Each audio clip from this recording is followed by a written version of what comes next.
Assalamualaikum warahmatullahi wabarakatuh dan selamat sejahtera kepada Dr. Santi, iaitu pensyarah kursus GISC 1082 isu semasa dan cabaran masa depan. Pada hari ini kami akan bentangkan tentang isu-isu konflik dan ekonomi semasa serta implikasinya terhadap Malaysia. Dan di sini terdapat 3 orang ahli kumpulan kami pada hari ini, iaitu saya sendiri, Nur Sakinah binti Muhammad. Saya Nail Mulia binti Muhammad Zainuddin. Saya Aida Safia binti Afandi. Okey, sekarang kita akan teruskan kepada kehendak soalan. Kehendak soalan yang telah diberikan kami untuk kami pada tugasan kali ini ialah kami diminta untuk membahaskan tentang isu-isu konflik dan ekonomi semasa serta implikasinya terhadap negara kita, iaitu negara Malaysia. Skop perbincangan yang akan kami bentangkan pada hari ini yang pertama ialah isu politik, yang kedua isu pandemik COVID-19 dan yang ketiga isu parti iaitu pendatang asing tanpa izin. Isu politik, kami akan bincangkan isu politik semasa yang berlaku di negara Malaysia. Seterusnya, punca isu tersebut boleh terjadi dan yang terakhir implikasi isu politik terhadap negara. Okey, kita masuk kepada isu politik semasa yang sedang berlaku di negara kita sehingga kini pun masih berlaku.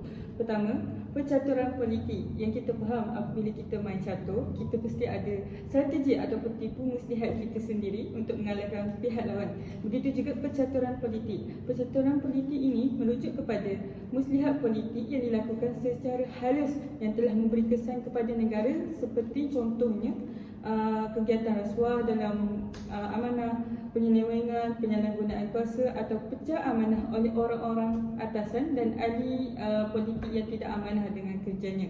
Yang kedua, isu perebutan kuasa. Seperti yang kita tahu, di negara kita terdapat banyak parti-parti politik yang wujud di Malaysia. Jadi mereka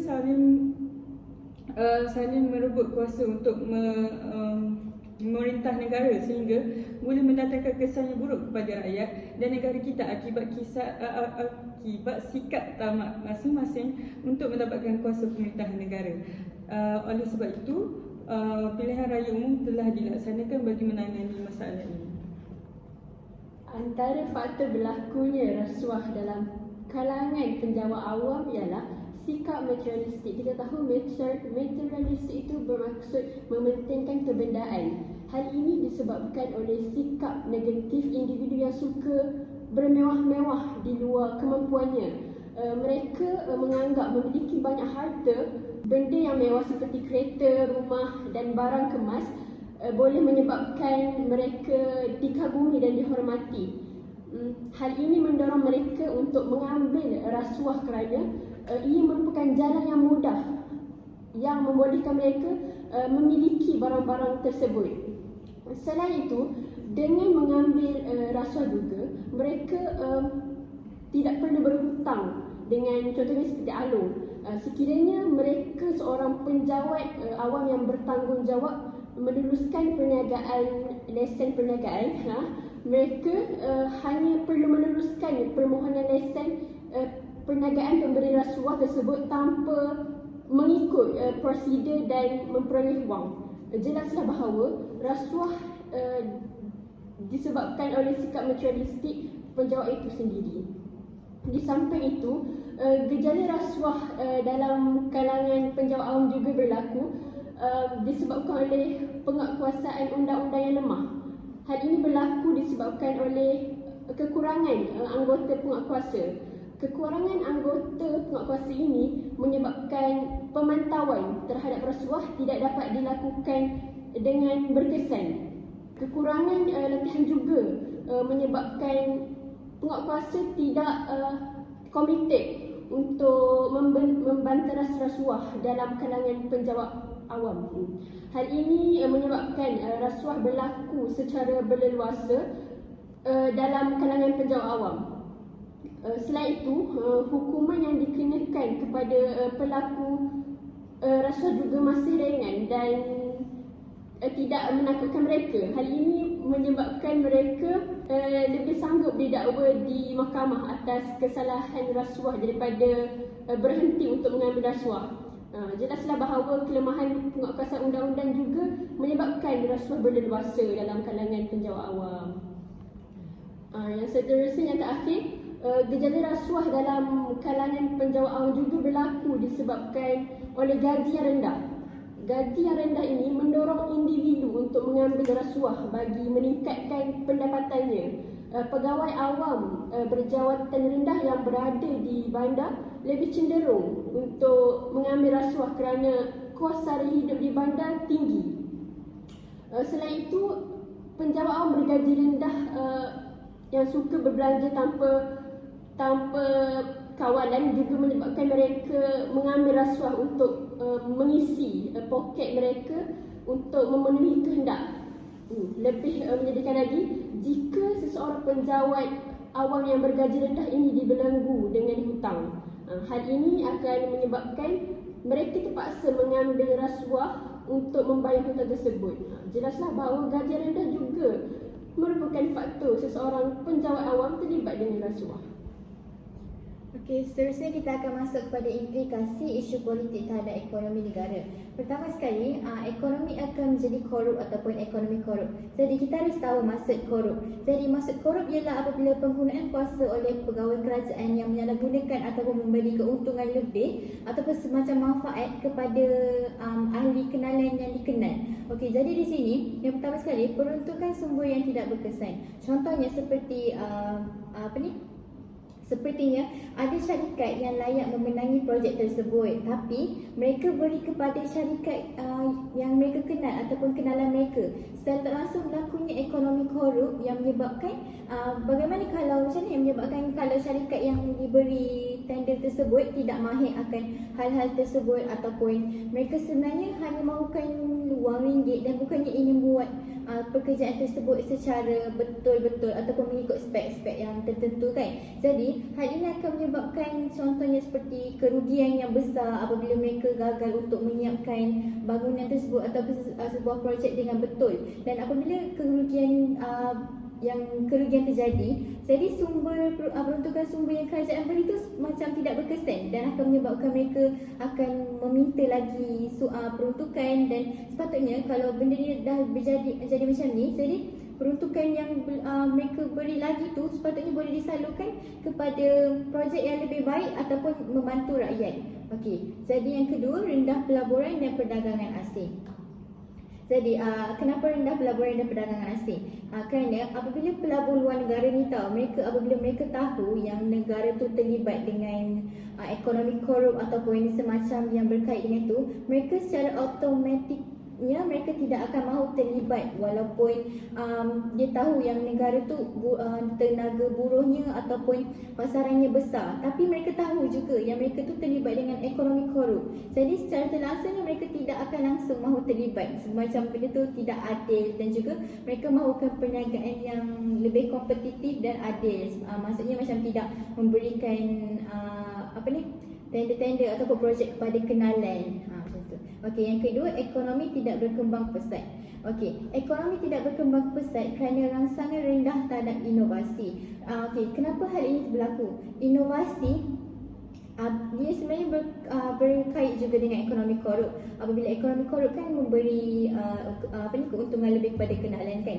Jadi apabila terjadi macam inovasi untuk mereka membuat sesuatu inovasi semacam kemahiran seperti itu, mereka tidak memberikan peluang ataupun tidak membuka peluang kepada orang-orang lain ataupun masyarakat Malaysia lain, dan sebaliknya mereka hanya menyalurkannya kepada yang mereka kenal saja. Jadi bagaimana bagaimana orang lain mahu menyuba ataupun memberi cubaan ataupun mencuba benda sesuatu hal yang baru jika mereka tidak diberikan peluang. Jadi rangsangan ini sangat rendah lah. Maksud rangsangan rendah ni mereka tidak diberikan dorongan kerana mereka lebih kepada yang mereka kenali saja. Jadi daripada situ ekonomi tidak akan berkembang pesat. Okey, yang terakhir sekali, wujudnya ekonomi bayangan. Seperti mana kita berjalan di bawah cahaya matahari, terdapat bayangan di belakang kita kan. Okey, jadi seperti itulah maksudnya seperti bayangan tu hanyalah tidak sah. Tidak sahnya masuk perniagaan tidak didaftarkan secara rasmi. Apabila perniagaan tidak didaftarkan secara rasmi, jadi negara ataupun kerajaan tidak akan dapat mengenakan cukai dan sebagainya kepada perniagaan tersebut.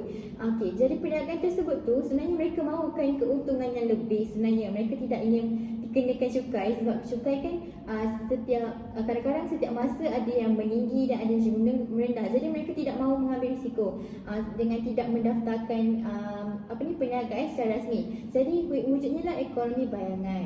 Tetapi kita juga harus berfikir dengan bijak sebenarnya sebagai rakyat Malaysia. Kita harus tahu jika kita mendaftar, kita secara tak langsung dapat menolong ekonomi Malaysia untuk berkembang dengan lebih giat lagi. So jadi benda ni tidak akan berlaku. Jadi secara ni memang tidak patutlah bagi peniaga-peniaga yang tidak mendaftarkan perniagaan mereka secara rasmi.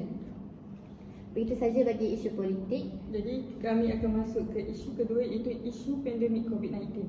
Dalam tajuk kedua ini, kami akan membincangkan 3 perkara, iaitu punca berlakunya konflik ataupun isu pandemik COVID-19 ini dan implikasinya terhadap ekonomi negara, dan juga langkah-langkah untuk mengatasi implikasi tersebut daripada terus berlarutan berlaku. Okey, yang pertama sekali adalah punca konflik. Jadi sebelum kita meneruskan, kita harus tahu apa itu COVID-19.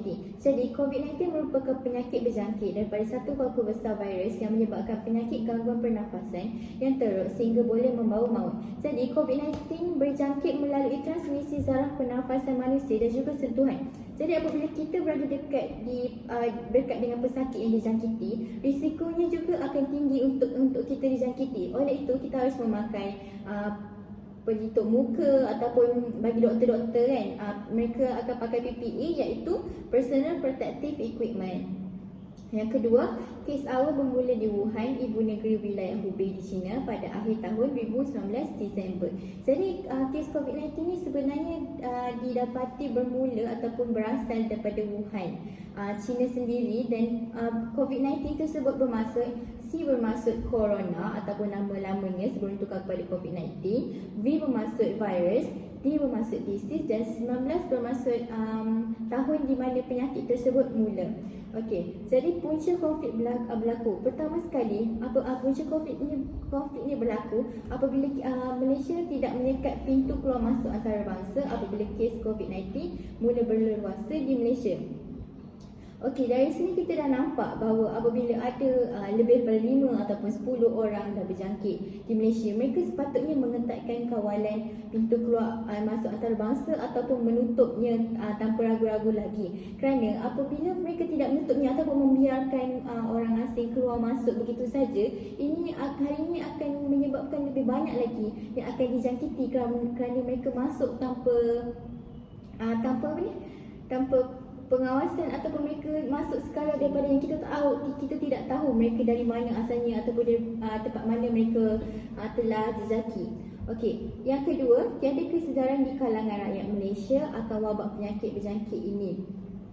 Jadi, maksudnya di sini apabila Malaysia sudah menjalankan PKP ataupun Perintah Kawalan Pergerakan, kita masih boleh lihat segelintir masyarakat Malaysia yang langsung tidak ambil cara ataupun mereka mengambil berat akan COVID-19 tersebut dengan pergi makan di kedai makan ataupun pergi berkumpul ramai-ramai. Mereka seakan tidak ambil syakna dan mereka memikirkan bahawa COVID-19 ni hanyalah sekadar penyakit yang sesak nafas, demam, sesama dan sebagainya. Mereka tidak fikir bahawa penyakit tersebut boleh membawa maut, terutamanya bagi golongan tua seperti golongan diabetes, golongan pesakit kencing manis, kanak-kanak dan juga orang tua yang sangat berisiko.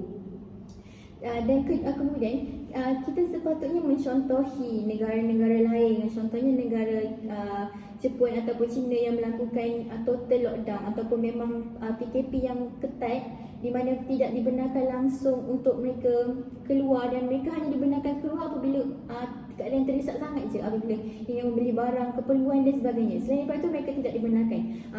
Di sini saya bukan nak menekankan bahawa kita patutnya menyokong fahaman komunis, tapi tindakan yang mereka lakukan itu sangat tepat pada waktu awal-awal yang mereka dijangkiti ataupun penularan COVID-19 di kalangan mereka semua. Jadi untuk membanteraskan daripada COVID-19 itu menular, mereka melakukan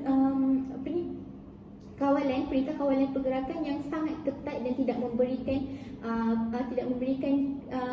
izin untuk sesiapa saja keluar begitu saja seperti mana yang Malaysia lakukan mula-mula dahulu sebelum melakukan total lockdown.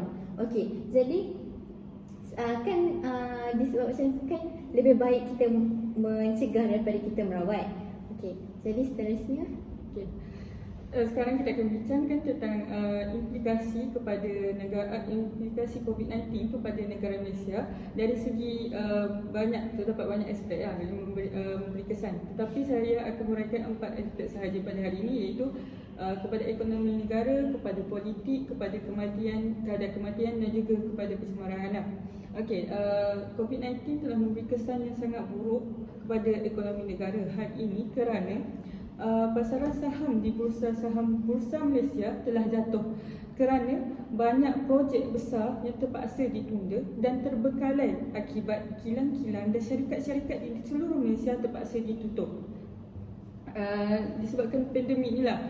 Dan kedua, sektor pelancongan juga turut terjejas apabila sektor pelancongan ini terpaksa diberhentikan secara penuh untuk bagi membanteras COVID-19 kerana kerajaan ingin menyekat pendatang asing yang tak tahu dari mana datangnya bagi mengelakkan penularan COVID-19 ini lebih meluas. Yang ketiga, perniagaan dan perusahaan pusat hiburan dan rekreasi ditutup dan tidak dapat beroperasi akibat berlakunya Perintah Kawalan Pergerakan PKP yang telah dilaksanakan oleh kerajaan yang merupakan juga salah satu usaha untuk membanteras COVID-19. Dan yang terakhir adalah kadar pengangguran meningkat. Seperti yang saya nyatakan sebelum ni, semuanya telah memberi kesan kepada pekerjaan, menyebabkan ramai rakyat terpaksa menganggur, terpaksa berhenti kerja, seperti pekerja kilang, pekerja pengusahaan, perniagaan, semuanya terpaksa berhenti menyebabkan mereka tiada sumber pendapatan. Dan kedua ialah ketidakstabilan politik. Seperti yang saya jelaskan pada slide sebelum ini, sama disebabkan COVID-19, isu politik ini semakin hangat dan semakin tak dapat dibendung. Seperti kita tahu, semasa COVID kita telah bertukar 4 kali Perdana Menteri. Itu merupakan bukti bahawa ketidakstabilan politik berlaku disebabkan COVID-19. Ketiga, kadar kematian semakin meningkat. Ya, betul. Rakyat kita kurang cakna akan COVID-19 menyebabkan ramai yang terkorban akibat penyakit ini. Selain itu, ada juga yang mengambil langkah mudah, iaitu dengan membunuh diri akibat tekanan tiada pekerjaan. Dan itu telah memberi kesan kepada kadar kematian di negara kita. Yang keempat ni saya boleh katakan ia adalah kesan yang positif lah, kerana pencemaran alam terkawal sedikit. Iaitu macam pencemaran air, udara, tanah dan bumi. Bila masing-masing dah lockdown, dah berada di rumah masing-masing, maksudnya kenderaan di jalan raya semakin berkurang, menyebabkan tiadalah asap-asap kotor yang berlepas kan. Macam kilang-kilang pun ditutup, jadi tiada pencemaran udara. Begitu juga pencemaran air, tiada orang yang sempat nak membuang sampah di sungai. Ya, sebab semua masing-masing dekat rumah. Begitu juga dengan bunyi, sebab dah tak ada projek dah masa tu yang dibuat. Jadi memang aman je masa tu. Okay. Itu kesan baik lah yang boleh kita nampak. Okay, seterusnya saya akan serahkan kepada cara mengatasinya. Seterusnya, jika kita menghadapi sesuatu masalah, pasti ada jalan penyelesaiannya. Oleh itu, pada 16 Mac 2020, Perdana Menteri Malaysia kita yang ke-8, Tan Sri Muhyiddin Yassin, memberi ucapan rasmi secara langsung di televisyen dan secara rasmi mengisytiharkan Perintah Kawalan Pergerakan di bawah Akta Pencegahan dan Pengawalan Penyakit Berjangkit 1988 dan Akta Polis 1967. Perintah Kawalan Pergerakan PKP Malaysia 2020 yang juga disebut sebagai PKP atau MCO merujuk kepada tindakan pencegahan yang dilaksanakan oleh Kerajaan Persekutuan Malaysia terhadap wabak coronavirus mulai 18 Mac 2020. Antara kaedah pelaksanaan PKP pada awalnya adalah dengan larangan menyeluruh pergerakan dan perhimpunan ramai di seluruh negara termasuk aktiviti keagamaan, kebudayaan, sukan, sosial. Selain itu, sekatan menyeluruh semua perjalanan rakyat biasa keluar negara, begitu juga kemasukan pelancong asing disekat ke dalam negara. Seterusnya, penutupan semua institusi pendidikan, semua premis kerajaan dan swasta kecuali yang terlibat dengan perkhidmatan penting seperti air, elektrik, tenaga, telekomunikasi dan lain-lain. Cara yang seterusnya ialah mematuhi prosedur operasi standard SOP.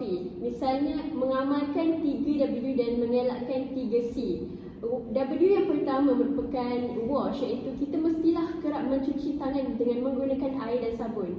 W yang seterusnya ialah wear, iaitu kita wajib memakai pelitup muka ketika PKP dilaksanakan. Manakala W yang ketiga ialah warn, iaitu memberi peringatan supaya jangan bersentuhan dan bersalaman, mengamalkan etika batuk dan bersih yang betul, melakukan disinfeksi dan segera mendapatkan rawatan jika bergejala. Seterusnya, kita perlu mengelakkan diri daripada 3C, iaitu crowded, tempat yang sesak, confined, tempat yang sempit, dan close communication, iaitu berbual atau bersembang dengan jarak yang dekat. Okey, seterusnya kita akan masuk kepada isi yang terakhir, iaitu pendatang asing tanpa izin ataupun dipanggil sebagai parti. Okey, pertama sekali kami akan membicarakan parti ini pada 3, iaitu pertama sekali punca kemasukan parti ke negara kita, yang kedua implikasi peningkatan parti kepada negara, dan terakhir sekali ialah cara mengatasi peningkatan kemasukan parti. Sedikit pengenalan tentang parti. Parti ini merupakan singkatan dari perkataan pendatang asing tanpa izin. Dan parti ini sebenarnya merujuk kepada golongan orang yang masuk tinggal di sesebuah negara secara haram. Contohnya di Malaysia lah, maksudnya dia masuk ke Malaysia secara haram tanpa permit yang sah. Iaitu mereka tidak mematuhi undang-undang yang telah ditetapkan oleh pihak-pihak imigrasi. Seperti sepatutnya nak memasuki negara kita, mereka sepatutnya memiliki tujuan yang sah dan juga permit yang sah lah, yang telah dibenarkan, dan juga bukan melalui pintu masuk utama, iaitu mereka menggunakan lorong tikus yang mana telah diatur oleh Sindiket Perdagangan Manusia yang iaitu manusia-manusia yang tidak bertanggungjawab lah, yang terdiri daripada rakyat Malaysia sendiri. Okey, apakah faktor tarikan mereka ni nak masuk ke negara kita? Terdapat 3, iaitu gaji yang lumayan, tawaran pekerjaan dan tempat tinggal. Gaji yang lumayan, selalunya parti ni dia terdiri pada dia datang daripada negara yang nilai mata wangnya lebih rendah berbanding negara Malaysia. Oleh itu, bila mereka datang ke negara kita, duit kita yang mereka dapat di sini, mereka bawa pulang ke kampung lebih lumayan lah, sebabnya bila ditukarkan duit kita lebih mahal. Tetapi ia memberi kesan kepada nilai mata wang kita, menyebabkan nilai mata wang kita semakin jatuh kerana banyak ditukarkan. Dan seterusnya tawaran pekerjaan. Seperti kita tahu, rakyat Malaysia walaupun tiada duit, mereka masih memilih ya untuk bekerja, entah nak kerja di bawah panas lah apalah. Jadi menyebabkan ada kekosongan kerja, terutamanya dalam golongan buruh, maid, pembantu rumah. Jadi ini yang membuka ruang kepada parti untuk bekerja. Dan pihak-pihak atasan pun apabila kekurangan tenaga buruh, tenaga pekerja ni, mereka terpaksa secara diam mengambil parti-parti untuk bekerja bagi mengisi kekosongan tersebut. Seterusnya ialah tempat tinggal yang sempurna. Seperti kita tahu, Malaysia ni mudah nak jumpa tempat tinggal, walaupun tempat tu kecil tapi masih ada dan selesa dan boleh selamat untuk tinggal dekat situ. Okey, selalunya mereka ni akan masuk secara berseorangan atau berkumpulan. Selalunya berseorang ni dia akan masuk secara senyap-senyap sendiri, dan berkumpulan ni dia masuk yang ditolong oleh sindiket tadilah. Dan kemasukan mereka ke negara kita ni mendatangkan banyak keburukan kepada rakyat tempatan terutamanya. Dan punca kemasukan mereka banyak, tapi saya akan terangkan 4, iaitu pertama, peperangan. Mungkin di negara mereka sedang berlaku peperangan, jadi mereka ingin menyelamatkan diri, jadi mereka lari dari negara mereka datang ke Malaysia. Ya, seperti kita tahu Malaysia sekarang masih lagi aman, ya, alhamdulillah. Jadi mereka datang melindungi diri di negara kita. Okey, yang kedua ialah kemiskinan. Ya, selalunya daripada rakyat-rakyat di negara yang miskin lah, yang tak cukup pendapatan. Jadi bila datang ke tempat kita, nilai mata wang kita yang tinggi, mereka lebih banyak untung lah. Maksudnya pendapatan mereka lebih stabil bila mereka bawa ke sana. Yang ketiga adalah perdagangan manusia. Mereka datang ke sini seperti yang bagi saya kawalan Pintu masuk. pertahanan kawalan pintu masuk Malaysia kurang ketat. Dan seperti pengakuan seorang artis daripada Singapura, beliau berkata sangat mudah untuk masuk ke Malaysia. Jadi parti-parti ini telah mengambil peluang menggunakan kemudahan tersebut untuk datang ke sini membuat jenayah, iaitu menculik manusia.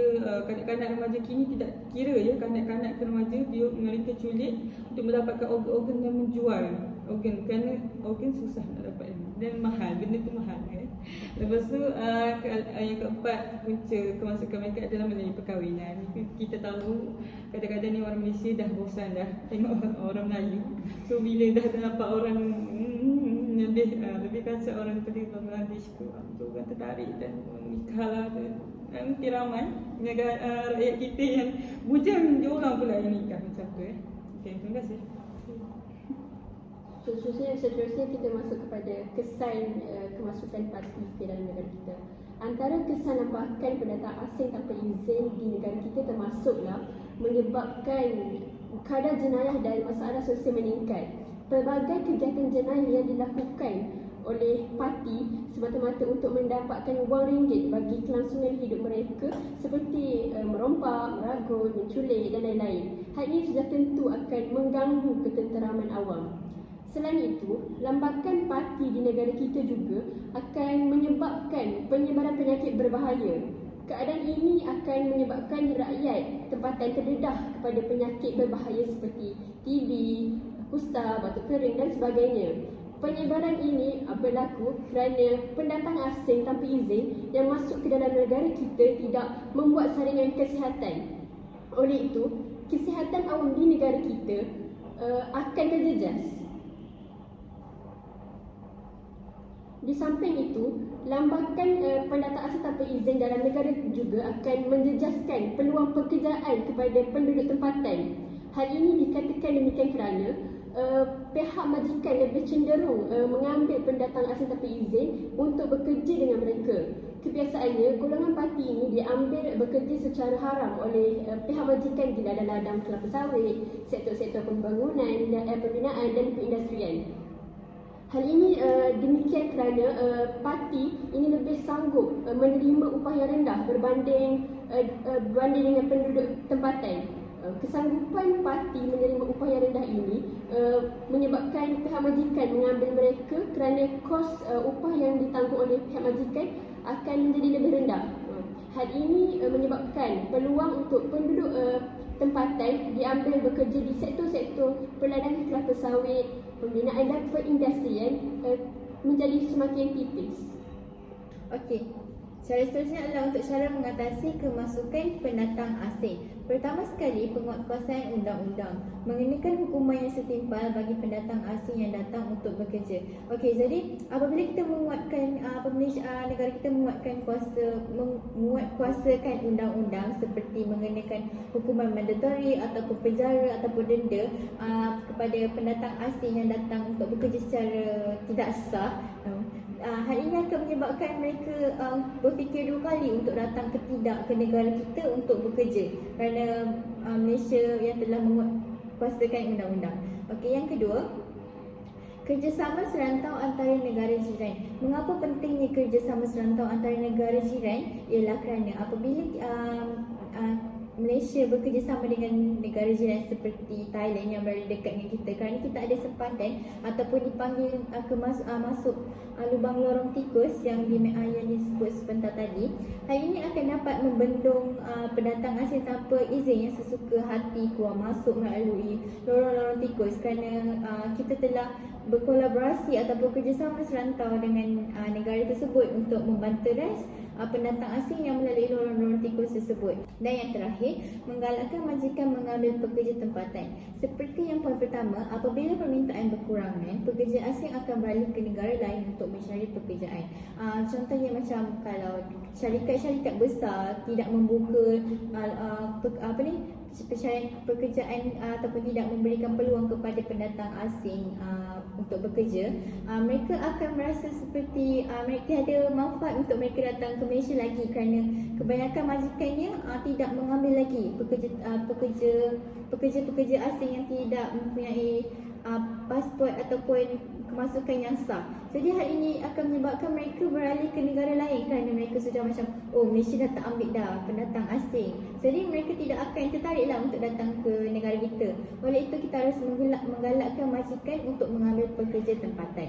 Dan juga yang terakhir, jadual waktu anjal ataupun konsep kerja dari rumah dapat membantu mengurangkan kemasukan pendatang asing tanpa izin. Kenapa? Kerana apabila ini lebih pada suri rumah.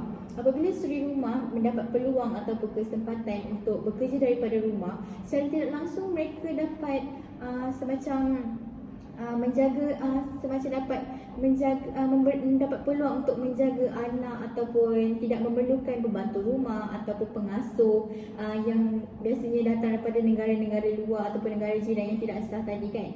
Okey, hal ini akan menyebabkan bukan sahaja dapat mengatasi ataupun menghalang ataupun mengurangkan risiko pendatang asing, tapi secara tidak langsung akan mengurangkan juga risiko seperti budak-budak ataupun anak-anak majikan yang kena